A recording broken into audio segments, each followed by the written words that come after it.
Thanks, Beth, and thanks, everybody. And again, sorry for the delay. But I'm excited about today's presentation on cutting-edge Canton composting, different ways. And so we're going to look at it from a couple different perspectives today. The way this is going to work, and if you've been here before, you'll know that kind of the routine here, but we'll devote half of the time for our speakers to talk and kind of present about what they're doing. And then we're going to leave half the time for you all to ask questions, roughly half and half. So if you've got questions, raise your hand. We'll probably take them after all the presentations are done. And then what I'll do is I'll walk around with a mic. Hopefully the Zoom will be working then, so we want to record your questions. Otherwise, the Zoomers can't hear what you're asking. But it's pretty informal. We want it to be interactive, so we want you to ask the questions and issues that you have on your mind. So without further ado, let me tell you a little bit of our speakers. We've got two different groups today. We've got Michigan Consulting and Environmental. We've got the CEO and President, Mike Logan, is joining us. He's been in the business for about 30 years. And his company has 4 offices in Michigan, Mount Pleasant, Brighton, Kalamazoo, and Traverse City.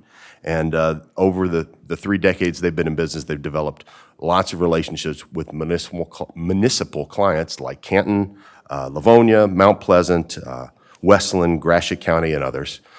So they are the ones that run Canton's residential food composting program.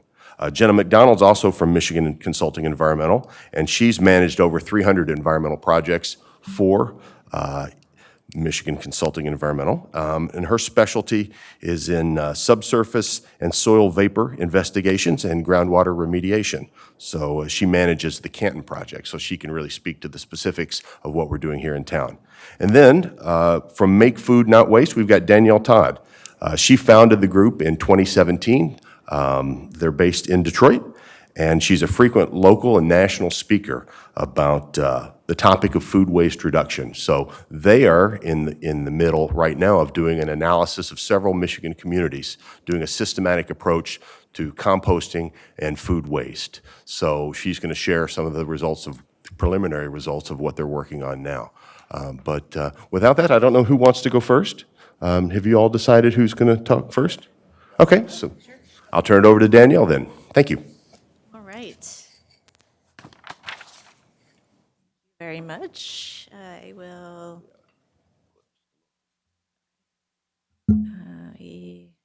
start my, can't see. All right. Hi, everyone. Glad that we got in here before the snow. As David said, I'm Danielle Todd. I'm the Executive Director and founder of Make Food Not Waste. And before I tell you a little bit about us, just to jump into the issue of food waste, some of these facts you may have come across in your travels and learning about this issue. But if you haven't, here are some that I'd like to point out to folks, that about 40% of all the food that we grow is thrown away. Michigan landfills 2 billion pounds of food every year. Most of that happens in Southeast Michigan because that's where so much of our population is, and so more people mean more waste. And that's part of the reason why our work really centers on Southeast Michigan.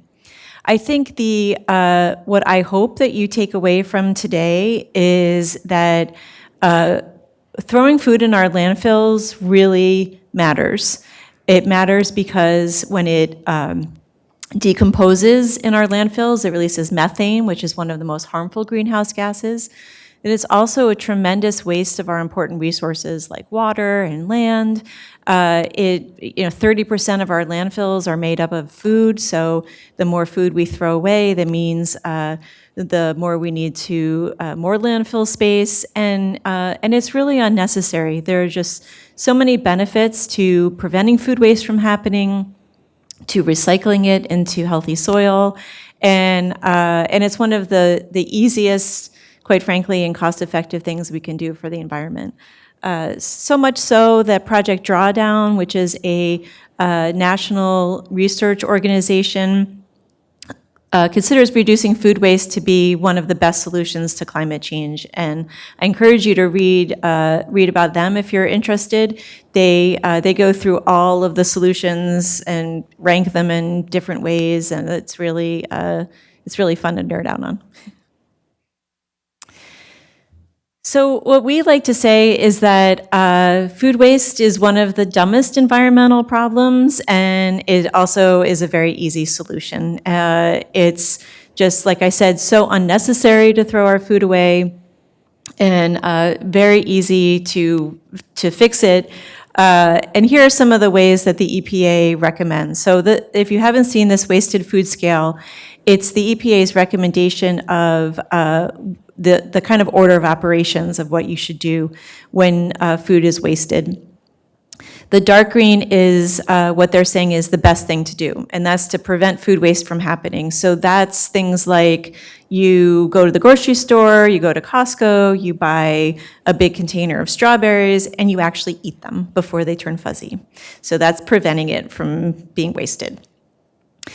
Preventing food waste from happening is where you save money. So whether you're a restaurant or you're a homeowner or a resident, when you are eating what you actually purchased, or you're cooking in a restaurant what you actually purchased, that's where you're going to save the most money. On that first slide, you probably noticed that the average Michigander spends $759 a year in food that they don't eat. So that really adds up. That's one person. So a household is spending thousands of dollars on food that they just turn around and throw in the garbage. So preventing also, it has the biggest environmental benefit. It's 7 times more effective than composting. So as you see, composting comes later in the scale. It's certainly better than landfilling, but some of these darker green areas just give you a little bit more benefit financially and environmentally. Just a bit about us. As David said, we are based in Detroit, but we are focusing on Southeast Michigan. Specifically, we are helping Michigan reach its goal of cutting food waste in half by 2030. And I'll talk a little bit more about what we're doing at the region, but we also have a couple of other programs. One of them that's really popular is our upcycling kitchens. We have 2 kitchens in the city of Detroit. We have a team of professional chefs. You can see them on that bottom corner there. And we take in food that just needs a little bit of love before it goes back out. So we take in about 120,000 pounds of food a year. Currently, we're set to start taking in some more. And our chefs make about 100,000 community meals every year, all from food that would otherwise been thrown out. We like to say when you see a pile of ripe bananas and you think, gosh, someone should really make banana bread out of that, that's what we do. But we know that the kitchens are, that's not a long-term solution to the fact that food's going to waste. That's just, food's going to waste, we take it in, we get it out, and it's just kind of like a hamster wheel. So we know that putting in long-term solutions are really going to be important for Michigan to reach its goal. So what we've identified is that again, if we focus on Southeast Michigan, which is where most of the food waste is occurring in the state, and in particular the 15 most populated cities in Southeast Michigan, if you add up all of the food waste that occurs in those 15 cities, it's about 750 million pounds of food waste, just in those 15 cities. The goal for the state is 1 billion pounds. So those 15 cities alone is basically 3/4 of the goal right there. So we argue that rather than go around the whole state and try to, talk to people up north and they say, we're not really wasting that much, we're not the problem, and they're right. It's really happening in this area here. Better to concentrate our resources in one location, our infrastructure, our education, our food rescue, and really make sure that we only have till 2030. So if you don't have a lot of time, you want to be as efficient as possible. You should be efficient anyway as possible, but particularly because you only have 5 years. So that's our sort of theory of change. And when we made that recommendation to EGLE, which is Michigan's environmental department, They said, sure, we don't have any other plans, so might as well go with that.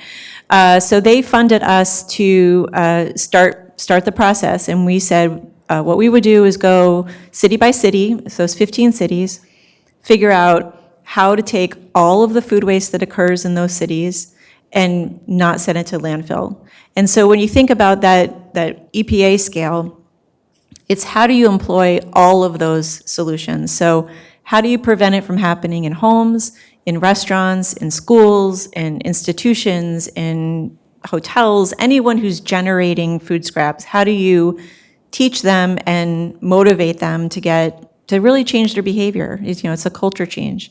And then once you've done that, can you make sure that you are everyone that can donate their food is donating, all the restaurants, anybody that has that surplus, that they're not afraid of liability, that they know how to do it.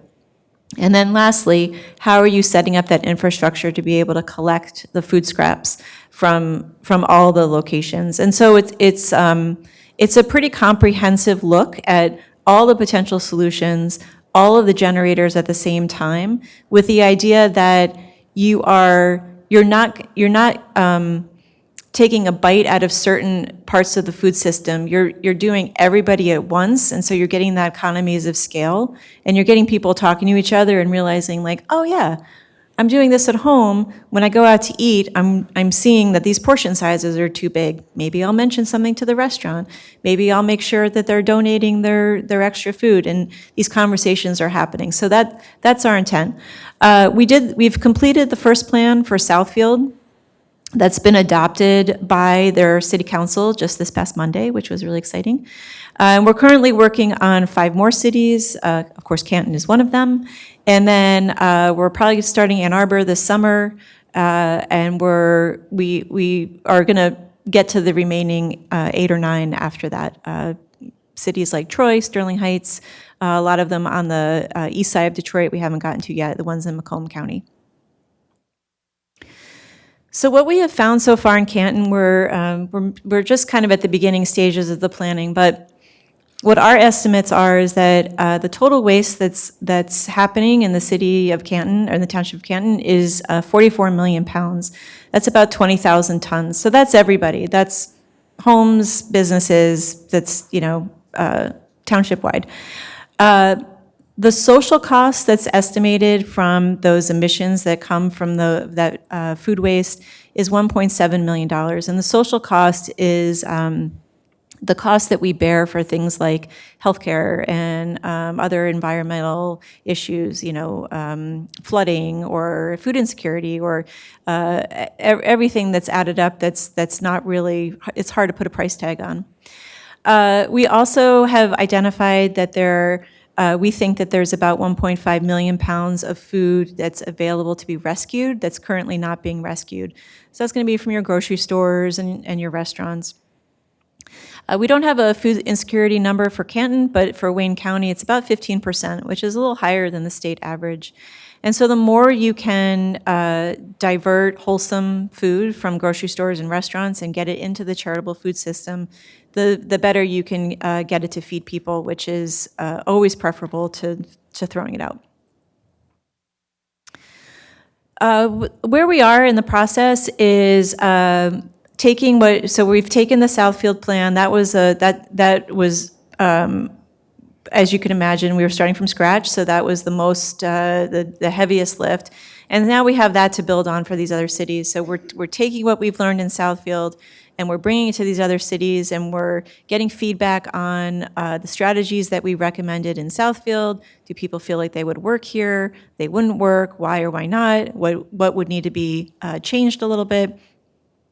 Tailoring some recommendations to the specific cities. So some cities, Southfield has a lot of multifamily dwellings. Other cities don't. Some have more business. Some have existing applications like you're going to hear about with the drop off.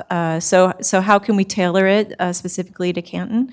And then lastly, what we're generating is, what is this going to cost? Everyone's fear is this sounds great, but how much does it cost and who's going to pay for it? That's, of course, the biggest question at the end of the day. So we're coming up with that estimate as well.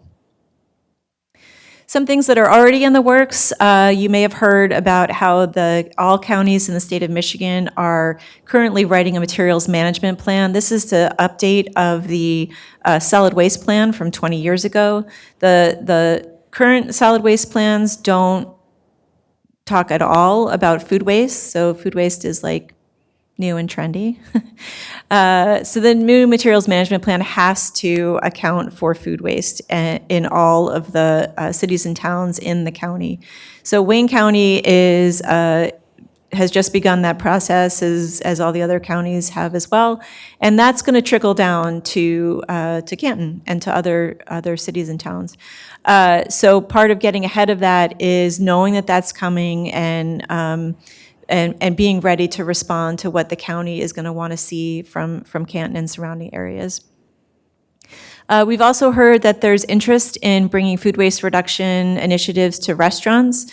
I think a lot of times when people think about restaurants and food waste, their first thought is getting them to donate, which of course is great. Also setting up composting, which is usually a cost that restaurants don't love to spend, especially since their food costs are getting even higher now than they've ever been. So what we recommend is really emphasizing the fact that, like I was saying before about prevention, the more you can work, and we've done this with restaurants where we've said, let's go through and figure out where food waste is happening, what you're buying and what you're not using, and how you can use it more efficiently can really drive down their food costs, and it just saves them money. Now, they can kick and scream a little bit because people don't like to change their way of doing things, but if they do it, they can save anywhere from 5 to 7% of their food costs. So it's pretty significant, and that's one of the things that we would love to do with the businesses in Canton is to help them put some of those initiatives in place and help them save money. Lastly, we've heard that there's a lot of interest in setting up composting at schools. Schools are not typically a huge source of food waste, but they do waste a lot of food, especially now that there's free breakfast and lunch for all students, and that's causing a lot of waste. So schools that set up composting is great because then it can divert all those scraps from landfills, but there's also a lot of opportunity you can do with schools to engage students, and students really, really like this. What's interesting that we find about students and also young people in general is that this environmental issue is extremely tangible and visible, and so it is something that everyone can participate in.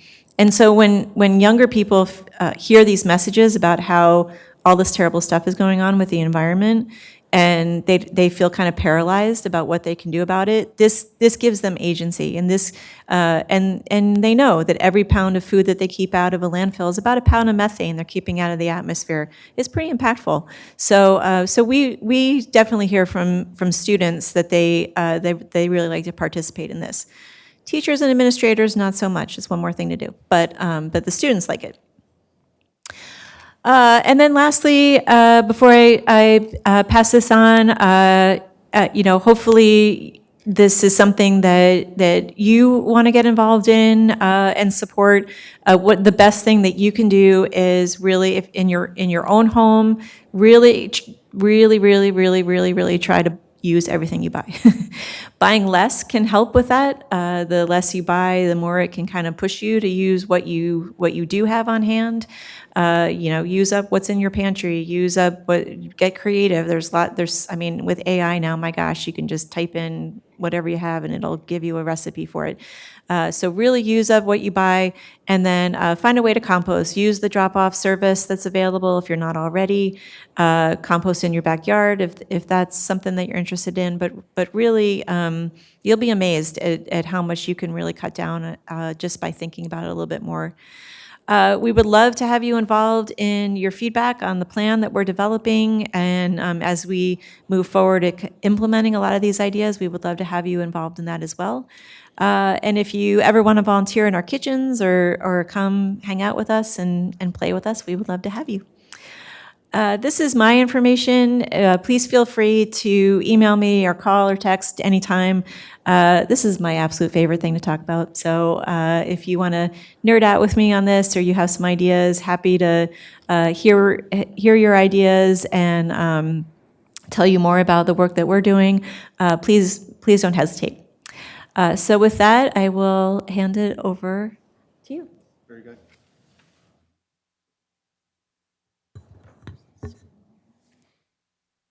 Bring the screen up in a couple seconds here.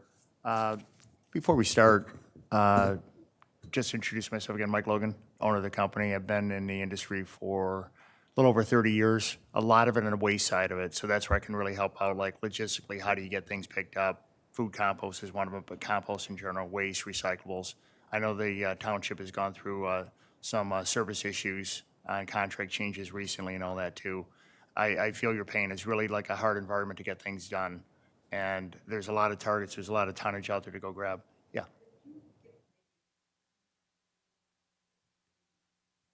Any better? Okay, very good. But no, that's my background, 30 years in that. The last 6 I've been involved with this company. And I acquired it back in 2019 and just had our anniversary this week. So it's been a real pleasure to kind of learn a lot more and get involved in the food composting program with Canton itself. So, got one question. Beth, are we able to get it up on the screen, our presentation? I don't know how he did that with her. It's, yeah, you're gonna just need to plug in however Danielle did, because it's not through the Zoom. Okay. Sure Devin's hearing you, and he may run back in at any moment.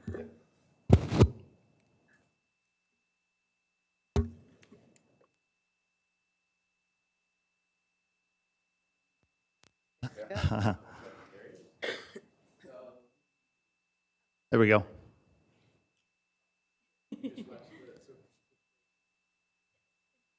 Fantastic.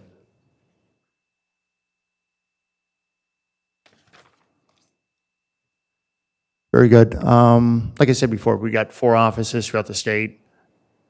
How this thing started a while back is Canton kind of invited us to come in, and they really wanted to set up a composting facility, be able to receive like all sorts of compost, mainly like organics from the neighboring communities. There definitely is a market for the material. They had some property available, and unfortunately, the feasibility part of it didn't work, primarily due to a wetland issue with the property. What else could we do was the next step. So we ended up coming up with, hey, let's try to divert some food compost. And this is on top of, it ranges over the years from, what, John, 6,000 to 8,000 tons a year you're like pulling out of the waste stream right now of organics. And what else can we do? We thought, well, let's have a food compost program. What can we do? So we came up with some different ideas on how to get it collected. Listen to what both John Selmy, who kind of runs Public Works, Amy, who's the marketing communication director, and Dave Norwood in regard to what we can do to effectively pick up the food compost, but with some limitations in regard to, hey, we don't want any increased road traffic. We're really concerned about having food waste as another separate collection item at the curb with not only service issues, but also how many people are going to really do it. So we came up with a volunteer program. It's been widely successful, more than I would have envisioned, honestly. We're targeting, I know at the beginning, 400 people. We have over 1,200 right now. And a lot of it's due to Amy's efforts in regard to like putting the word out there and word of mouth. It's been super successful in regard to lack of odors, rodent. We haven't had any of these issues at all. And Jen will later on will bring up a few little snafus we've had that are going to happen naturally, like some bees issues one time. But from the standpoint of like odors, and that's been my biggest surprise. And it's due to like partners that we've had in this program. So it's been really nice. This thing, like I said before, started with like, hey, what can we do to reduce landfill? And that's how like, okay, come up with that. I know Danielle mentioned material management plans. We're heavily involved with that in other counties throughout the state. And it is a real big item. Compost in general is a real big target. On the residential side, 20% of the waste stream that you collect at your home is, compostable material. Not the easiest to pick up all the time.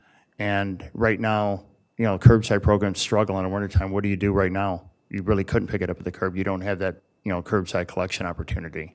So it is an interesting, what do you end up doing? How do you do it? That's what we really like about the volunteer program. Tomorrow's going to be a tough day for everybody to get to their compost bins.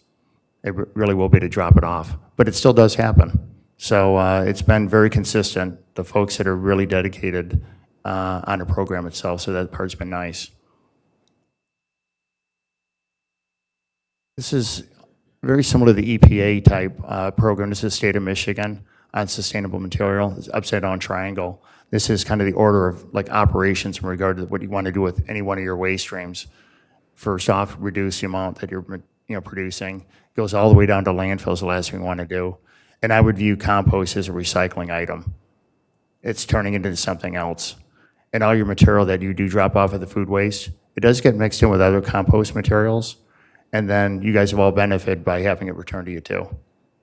So anybody that volunteers in a program can go and get this special material that they make for you. Canton Township is way ahead of the curve. I do get phone calls. John's been a recipient of probably a lot of emails and questions from other neighboring communities. John's been involved in the industry for a long time, so he has special street cred in regard to like being able to pull things off. But I mean, John, who's been like, Plymouth Township, East Point, have kind of really contacted us directly in regard to trying to help them out too. When I talked about partners, we have internal partners. I mentioned John, Amy, and Dave internally. But a big partner we have is Migraine, Michigan. They're the ones who actually pick up the materials. And what's really kind of nice about them, they gave some big time recommendations in regard to like how to keep the material clean. And one of those small things that we see, we'll mention BPI bags later on. They line all those toter carts with BPI bags. And that just keeps, no matter what happens in August, we can't stop the heat. It's going to really make tremendous odors. But having that liner in there has kept those containers really, really clean. And that's been one super successful program for sure. And then what's really kind of nice on like Migraine itself, we've been out to the site to see what they actually do, like how they process materials. And every composter is a little bit different how they handle the material. These folks mix the food waste in with the regular compost and make a special product.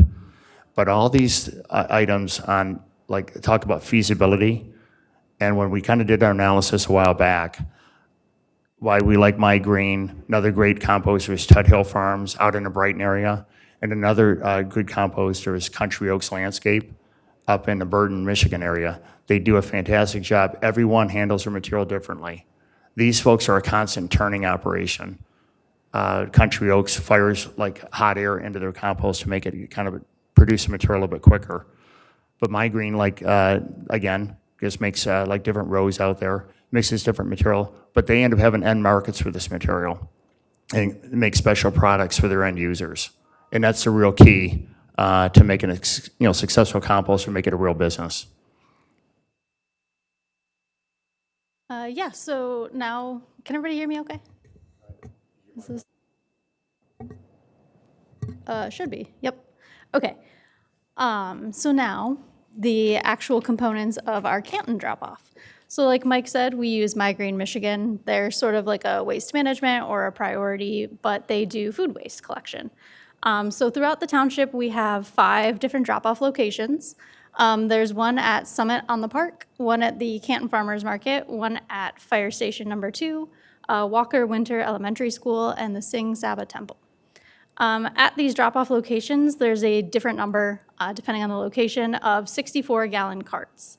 These 64-gallon carts are picked up weekly by Migraine, Michigan, and the collected material is then taken to Spurt's Wixom facility for processing. So we have our Summit on the Park location. When we started in 2023, we had 7 carts. Last year, we are up to 10 carts. The Canton Farmers Market started with 5 carts. We still have 5 carts there. Fire Station number 2, same thing, started with 5. We still have 5. Walker Winter Elementary started with 3. Now we have 3. And then the temple, we actually added in 2024. So this was not a drop-off location in 2023, but because of popularity and demand, we added this one in 2024. And one of our goals for this year is to add more drop-off locations as well. So the most crucial part of this program is the volunteers and the community involvement, which has been absolutely fantastic in Canton so far. Like Mike said, we thought we were going to have maybe 400 households participating. When we initially started, I believe our first number was over 500, and now we're over 1,200. So each volunteer is given a 2-gallon bin, like what you see here on the slide, to collect your household compost. The bins are all given a sticker that identifies acceptable materials and also a QR code. So once you drop off your material, you can take a check-in survey. Since this is still a pilot program and we're still kind of trying to track involvement, we do ask and we do check these. They have an option for how much food you dropped off and as well as conditions of the site. So if there are any issues, we can hear about it firsthand from people dropping material off. And then either we will go out and do something about it or we'll contact MyGreen and they can fix that. Things like missing liners or, missing bins, cracked lids, that kind of thing. So this is an example of the sticker that shows what accepted materials you can put into your compost bin. Basically, I believe MyGreen's slogan is, if it grows, it goes.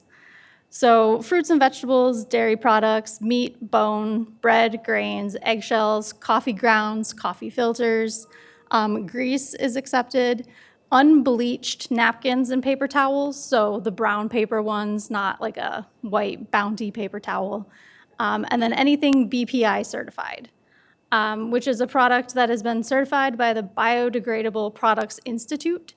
A lot of times they do look like plastic, but they are actually compostable material.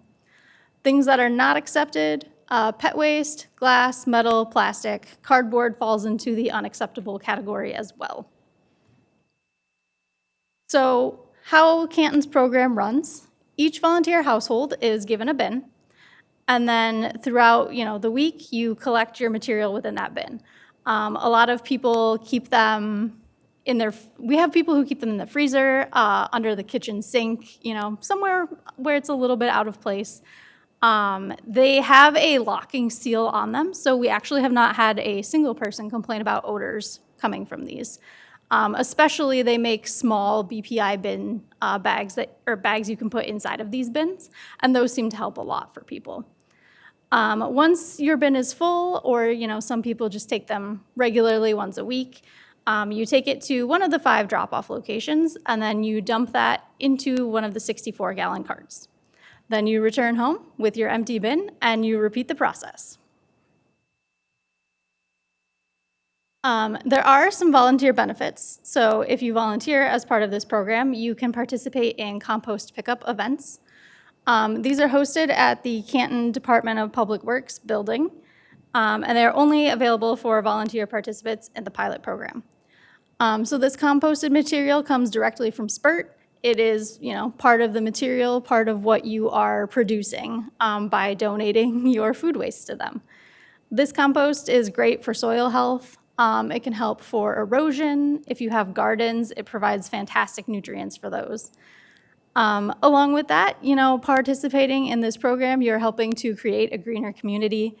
You're helping Canton Township fulfill its goals of being more sustainable, and as well as meeting the new material management plan goals that are set by the state of Michigan.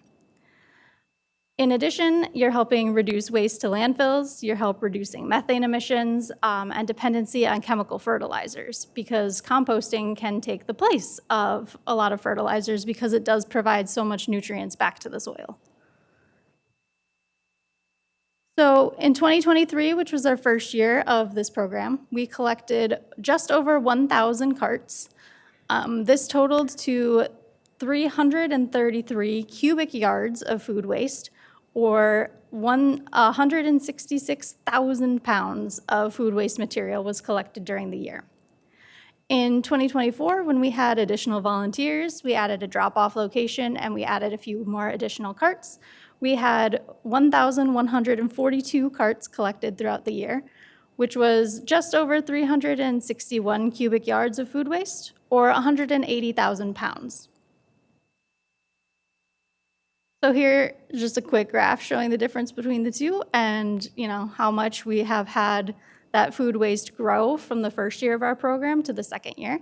And we are anticipating the same trend to continue forward into 2025. Like Mike mentioned, we had a few different challenges that we wanted to address and things that came up that we were not anticipating. One question we get a lot is, what about contamination in the carts at the drop-off locations? So this would be things that fall into that unacceptable category. My Green says, when in doubt, leave it out. If you're not sure if an item can be composted, don't put it in your compost bin. However, for the life of the Canton Township composting program to date, we have only had one single cart that has been too contaminated to then be processed for composting material. So volunteers are doing a fantastic job, and if you're part of the program, keep up the great work. A second concept that we had as maybe being a challenge was volunteer participation. Like I mentioned, when we started, we were targeting about 400 households. We started with 500 households, and now we are over 1,200 households. So we have had great participation in this program. However, there are over 35,000 households within Canton, so there's still plenty of room for growth and new volunteers to join the program. One challenge that we did encounter that we did not anticipate was bees at our Summit on the Park location. So this has happened both in 2023 and 2024. If you are part of the program and use Summit as a drop-off, I am sure that you encountered these guys. It turns out we had a couple different nests inside one of the light posts that was next to the composting material. So we don't know if they were there because of the bins or if that's just a place that bees like to build their little nests. And because our compost bins were right there, they were like, oh, food source, look at this. So that is one thing that we are probably anticipating is going to keep happening for a couple weeks. September, October, cider mill bee time of year. So if that's a drop-off location that you use, please plan accordingly. We don't want to necessarily exterminate or kill all of the bees because they are an important pollinator for the environment. But this has yet to be an issue at any of our other drop-off locations. So it doesn't seem to be that they are attracted solely to compost, or we would expect to see them at our other locations as well. Future directions for Canton Township, like I said, we want to continue to increase the volunteer participation. We want to get as many households involved as possible. Like Danielle mentioned, composting is sort of lower on the tier of priorities. We want to start with, reducing food waste, start with education. But we have all of these households, and it's a really easy way to divert some food waste from the landfills. And like I mentioned before, we do want to add additional drop-off sites as well to make it more accessible to people throughout the entire township. If you guys are part of the program or even not part of the program and you have any ideas on things that could improve, let us know. We have a general canton@mishenv.com email. This is monitored daily. So if you send in, questions, comments, concerns, somebody will get back to you usually within the next 24 hours. And then here is Mike and I's contact information. And if anyone has any questions, feel free to let us know.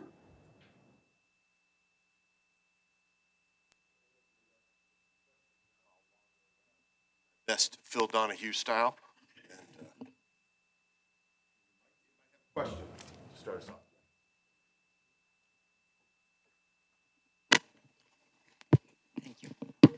I'm Janway, and I have a question. I'm part of the current program, and I was wondering about things like oyster shells, clam shells, walnut shells, nut shells, all of that can go in. Yes, all of that can be put in.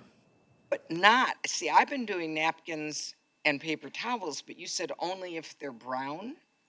Yes, so typical paper towels, the white Bounty ones, things that have like little designs printed on them, those are typically bleached, with bleach during the production of the paper towels, so that makes them unable to be composted. I thought we could not use paper bags. Can you use paper bags? Paper bags are acceptable. Okay. Yes. Because I've seen them and I didn't know Yes. whether to report them or not. No, plastic bags not acceptable, BPI bags acceptable, and paper bags acceptable.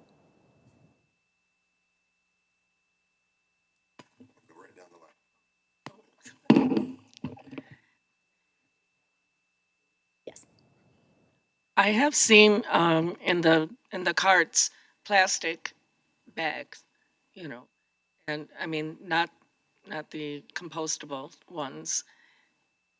If that's, so what happens to that items, the refuse in the cart?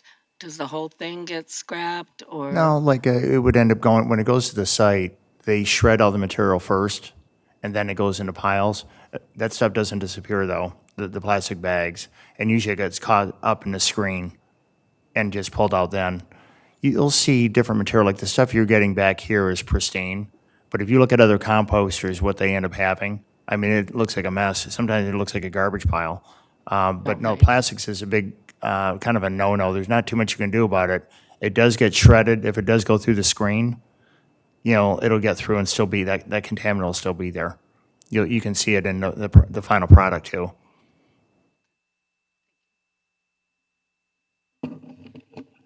Yeah, that was my question too, because I also noticed when I got the compost the first year, there were little pieces of different things in it.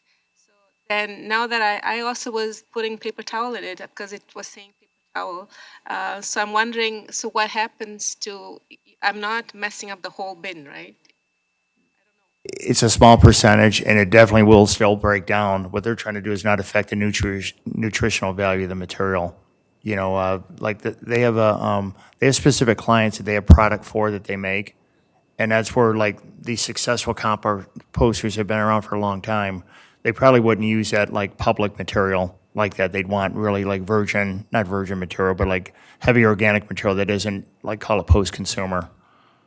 Dedicated material coming inside there. I ask her too for food. The numbers you gave for Canton, have a one pager, like a slide on that I could use because I'm part of an interfaith community too, and there's a lot of house of worship that I could share that information when it's so local to them and help communities reduce waste. If you have something like a slide with the numbers from Canton, or just I can get that from you, I would email you. Is that okay? Sure. Okay, thank you.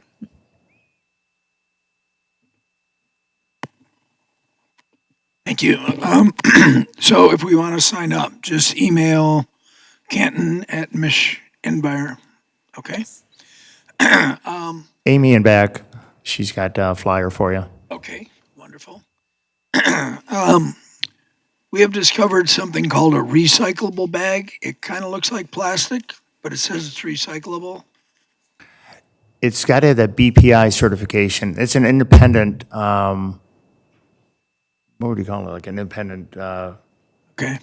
agency that kind of monitors what is acceptable or not. It goes through heavy testing on it. I heard somebody come in like earlier back there talking, it's not recyclable or it doesn't break down. Believe me, if you have that outside for a long time, it won't hold. Trust me. You don't want to be carrying your garbage out in that or anything. It definitely works and definitely breaks down. They're very thin, yeah. One last quirky one. Mango pits. Will they break down? Mango? Mango? Yes, they will. Okay. All right. Remember, when it goes to the site too, it's shredded, the material. I mean, that's really how that stuff breaks down a little bit quicker. When I went to the site up in Country Oaks in Burton, they were throwing deer carcasses on there. I go, I can't believe that's going on your pile. He goes, you wouldn't recognize it in a week. Now, they had a different process, putting hot air through it, but it's amazing with different technologies what you can really do and make happen. I live in Plymouth Township, and we're about 20 years behind the times, except for me. I do a lot of composting, reclaiming, things like that. But my neighbors, they fertilize their lawns, 7, 8 times a season, whatever. Anyway, when I looked at the numbers, and if you have 1,200 people participating, if you extrapolate that, that actually is about 5.5 million pounds of waste. So it's a little bit higher than the number that was quoted that would actually be generated that could be reclaimed. But secondly, what would be, I know this is a pilot, but what would be the approximate cost for contracting the services of My Green Michigan and Spurt? I'm just thinking about for my township as to what I could talk You to want my me to take supervisor that one? about. Well, like on the My Green part, like a volunteer program? Is that what you're asking?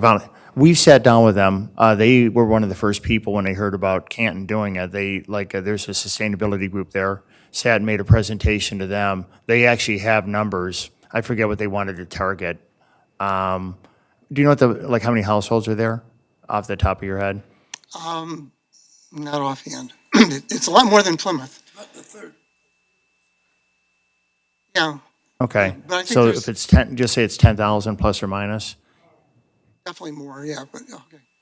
Really, it would matter number of locations, how many pickups and things like that. But if you'd earmark a $2,000 to $3,000, that's a ballpark. I'm sure there's an economy of scale that you probably see, and I saw that the cities that were earmarked were the larger. Yeah, like Dearborn. the one thing is, Canton made a big commitment in wanting it all over the place. They wanted, hey, just because an area's got money, they wanted it in all parts. So they tasked us with that. They wanted it all over the place, not just centrally located. If Plymouth wanted to start something to lower cost, have it at one location. Or if we tagged on to a neighboring city. Or tag onto a neighboring city. Clandestine drops, yeah. Clandestine drops, yeah. That's gets into political conversations and all that, but we're here to help. And really, like I mentioned before, we listen what the client really wanted. That's kind of a little mantra that I have with all our folks that work for me. They kind of task us with some things, and some people would call it restrictions. They task us what they really wanted. And they knew they were going to have problems that they had to if we say there was a grant and we got bins for everybody, they know they'd have a mess on their hands if they had 30,000 bins out at the curb every week. I mean, that's why I think the reason why it's been so successful, we have volunteers that are very interested in doing this. That's why the material's so clean. We don't have hiccups. The biggest, I guarantee, the contamination source would have been somebody who's dumping on the site. It would have been not a volunteer doing that. I'm sure your biggest driver is motivation. No doubt about it. I don't think we got the motivation in Plymouth Township. It's funny, I just heard that, I think it's the mayor of Plymouth is interested in exploring curbside pickup. I just heard that from the state senator, Rosemary Baer. And I think so. Yeah. And I'll just share what we learned in Southfield. Priority Waste is the company that picks up, so pick us up here too. And My Green Michigan does not want to get into the residential business where they're going to people's homes one by one, that they do the drop-offs and they do commercial. So Priority Waste would be the ones to, if you were to do it at the curb. What they put forward to us in Southfield was that if people combine their food scraps with their yard waste and they put it in carts, the cost would be $2 per household per month. So $24 a year would get you curbside food scrap pickup, provided that you mix it with your yard waste.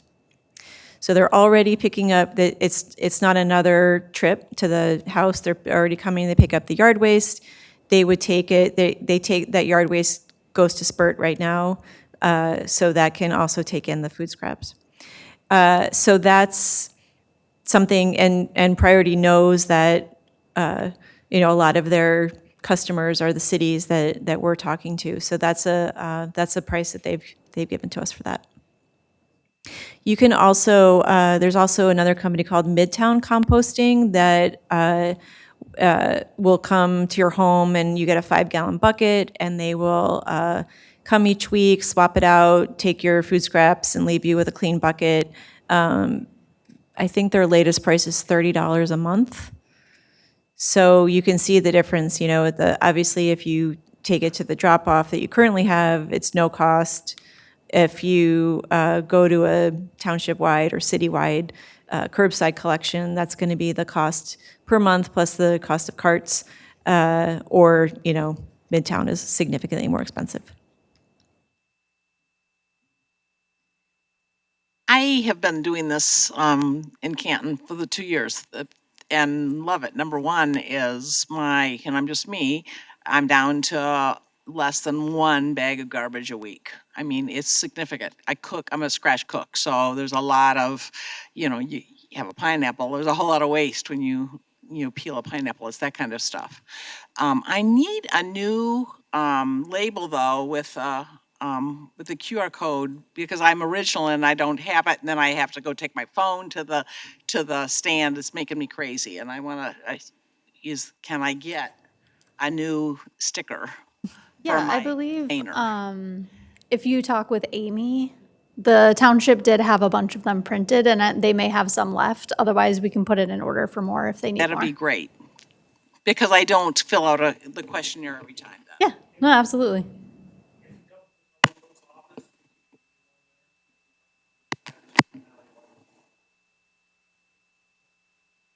Danielle, I just wanted to ask you, so you guys are working on residentials for Michigan Consulting Environmental, and then you guys kind of have the big overview of Canton.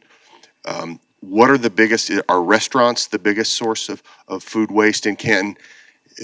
What are they? And that's Homes. the first, it is homes. How do you two groups that are kind of both working on Canton, how do you see yourselves working together in the coming years to kind of solve this problem in an overall way? Or are you guys talking, or?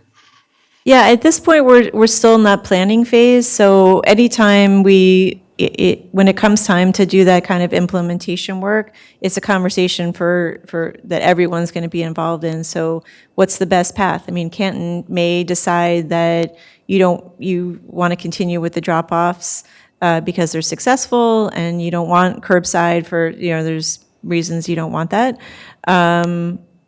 Or maybe it's a switch to, something else.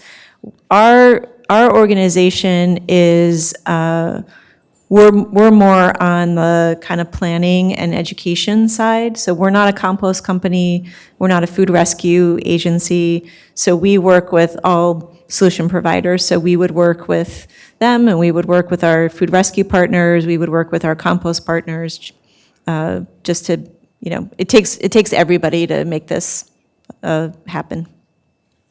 Danielle's company kind of contacted us a while back too, when you first kind of talked to Canton about, hey, can we get involved in planning, compost, things like that?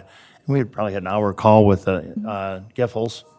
And like what it was, logistically, how do you get the material picked up economically? I mean, that's the biggest struggle.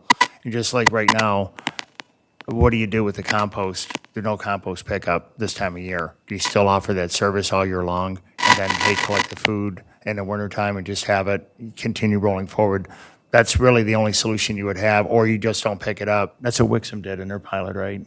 When they were trying it, I Yeah, thought for that for Southfield, they're recommending they go to year-round pickup. Okay.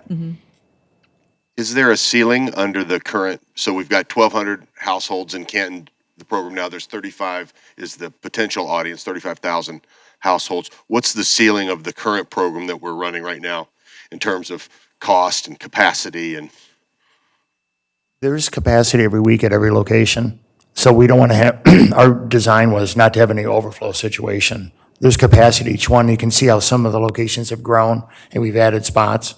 So Summit's the best from the standpoint of like the biggest location, most volume. If there's any hiccup in regard to, hey, where are they at? Like a few minutes late or whatever, it's almost like you're setting your clock by the rest of the locations, not so much.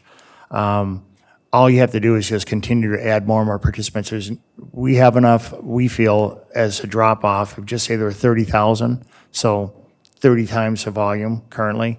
You could still do it with a drop-off if you wanted to. okay, so conceivably, you could Conceivably, handle you it. could even containerize it differently, where you'd have it in compactors, at locations if there was that much volume. The big issue at the curb, like, it's the only way to economically do it is exactly what Danielle said, to mix it in with the compost and have the thirst for the containerization is a big one. You would need, like, most of these guys want to run with carts, so you'd have to have another cart for everybody too. And I don't know why it is, but people do have heartburn for another device at their home. I understand it. And then you have another, just really all year long, another vehicle running down the street. And then some people don't want it. I mean, that's the one thing that is true. You see a lot of people that just aren't, they don't recycle, they don't compost. It's just an education thing. Other questions? Yes? Oh, sorry, go ahead. Oh, thank you. So with paper napkins and paper towels unbleached, so there are companies that seventh generation is one, but it's white. But they say it's unbleached. So If it's not bleached, then that would be acceptable, yes. just a point of information for everyone. They aren't all necessarily brown that are unbleached. Yeah, I guess I didn't realize that there were companies that did make white ones of it. As a rule of thumb, if it's brown, it's good to go. But yeah, if it says it's unbleached, then it should be perfectly acceptable. Great. And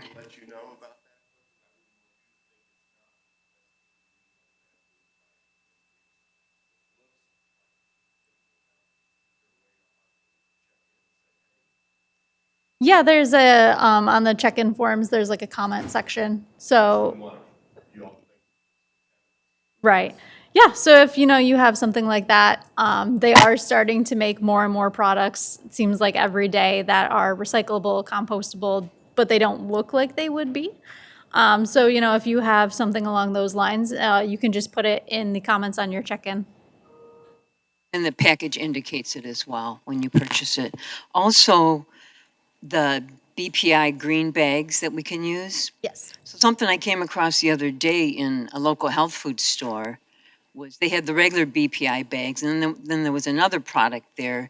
They said they were green, they would compostable, but it did not have that BPI logo on it. So therefore, I did not purchase those. But just a point of information for everyone, they're not all BPI And certified. that is a good point, because there are a lot of products that are marketed as compostable, and they may be, but they don't have the BPI certification, which means they haven't gone through the testing, they haven't been verified. So they may be compostable or they may not be, but there's nothing really proving that they are. And it's expensive to go through the process. So I mean, there's other folks that are trying to be a competitor to BPI, like from the standpoint of hey, I want to be a certifier. So there's a little battle inside there. So you're right, it could be very well compostable, but they haven't paid for the BPI certification for it. And they were less expensive by a few dollars. Yeah. Right. Corn husks. Yes. Yep, Okay. those are acceptable. And two more things. I love the program. My garbage is just a lot of dry stuff. I love it. And another thing, I quit using that plastic bin. I'm actually using, just to share how I do it, is I have, it's like a stock pot, enamel coated, lightweight, not one of those fancy French enamel coated stock pots.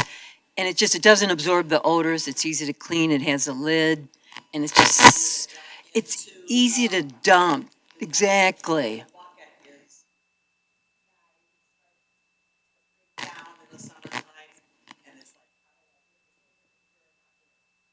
Yeah, and the handle, I took the handle off of it, but I wanted to share that with people.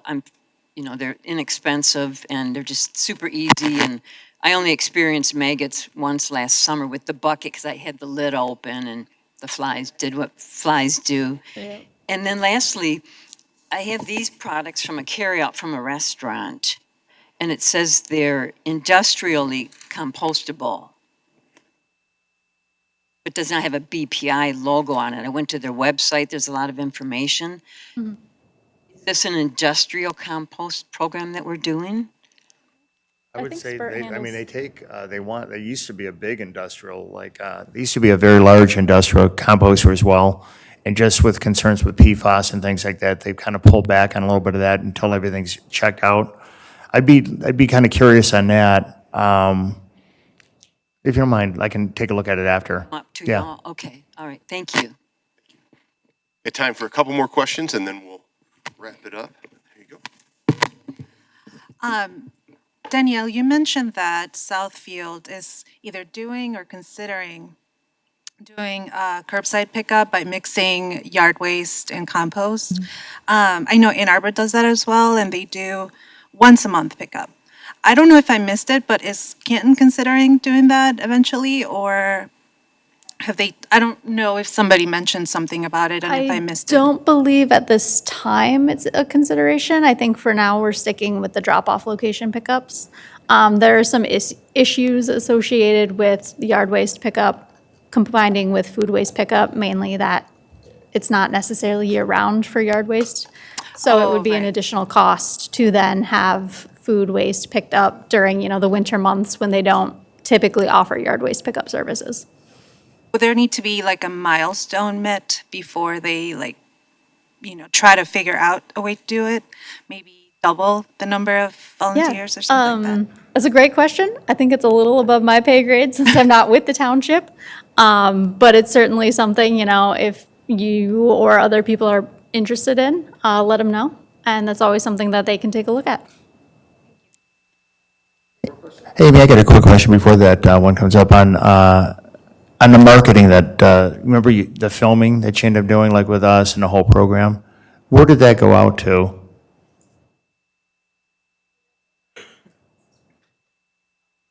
On our Facebook page. Yeah, if you follow us at Canton Government on Facebook, we did post the video there.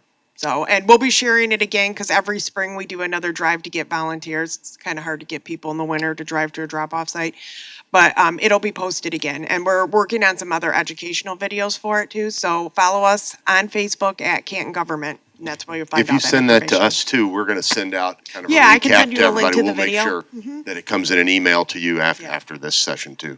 Shout out to our cable department that did an excellent job. So. They really did. It came out, made us all look very professional. This is great information. I have been with Miss Anne Marie and Dave and some of the group for environmental sustainability. Thank you for your time. So we have been having some meetings for environmental sustainability with Miss Anne Marie and several of people over here, Hasina, Mr. Dave, and all. This is great information. We have been trying PSAP, Plymouth Canton Education Park. We have been trying to get composting there. Mr. Dave has also started talking to them. Salem High School, they have that great cafe. I personally went there. The director, the food director, or the manager is willing to do it. She's doing all this recycling by herself. However, the school is not ready. So there are 3 to 4 children, the students, who are really trying to campaigning this with their biology teacher, the biomed teacher, and I just got the confirmation yesterday that they would like to first know the program, what they want to do. They would like, so that as per my profession, I can explain them that we are seeing toxin materials in the environment, but I would like to also show them that the food, how that can change the whole chain of the life, right? So I would like to understand if, how do we educate and train the students who could be a pioneer for their school, and then they can start in the school. That's number one. Obviously, they were not able to come today. They were in the school. They kind of signed up over the Zoom. So if you could help me understand that part, like how do we make students, the youth, be ready to launch this program in the school itself? Because there's a lot of waste there. Mm-hmm. Yeah, it's pretty consistent with what we see in other schools is that, like I was saying before, the administrators and the teachers are so overwhelmed with just trying to meet all the requirements of curriculum, and there's so much that's packed into the day. It's really hard for them to take something like this on. And oftentimes, I don't know if they, do they outsource their food service to a company? A lot of times Okay. So sometimes the food service company you can talk with them and they might be willing to participate. There's lots of great information online from World Wildlife Fund that the students can check out. There are toolkits. They have it broken out by grade, so different things that can be done in the classroom. We have people that we work with that can come in and do an assembly. They can help with talking with the students one-on-one to give them the information they need to be able to advocate with their peers or for the administration. And then lastly, I would say even simple things like, and they may already do this, but one of the best things that you can put in a school is a share table. So the share table is what schools do nationally. If there is, and it's super low tech, it's literally a table that you put next to maybe, not necessarily next to the garbage, but maybe at the end of the line when students go through. So if they have to take certain food items from the line, and so a lot of students don't want it, they don't want the cheese stick or the milk carton or, the granola bar or something like that. They can leave it on the share table and then another student can come and just take whatever they like from that table. So it's a great way for other students who might still be hungry, or if they want to take it with them and save it for later as a snack, they can just take it off that table. You can't put anything there from home, but anything that's packaged from school. So share tables are really easy to put in right away. So there's lots of little things that the students can do and can make them feel like they're really making a difference. So I'm happy to talk with you one-on-one too to give you some additional That would be information. wonderful. And also, how would I add a bean to some organization that I know that they would be ready to do? Like, do I just go through the city for composting? Are they businesses?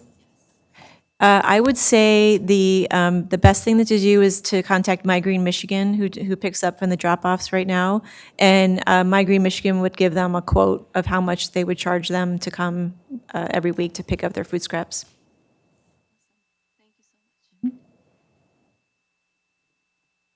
Last one, okay.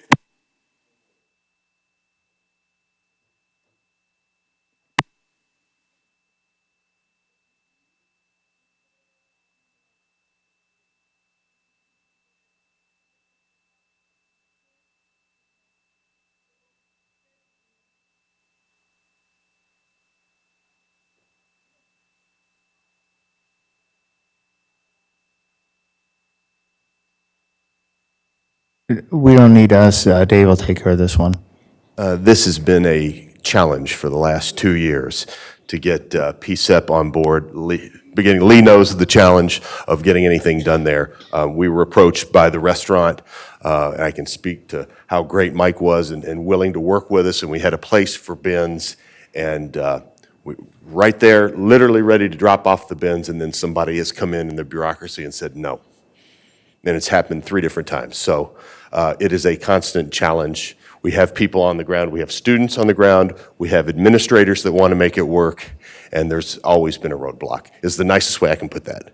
So we're still working, we're still efforting. Let them know that you'd like it to happen, and we'll keep pushing from our end.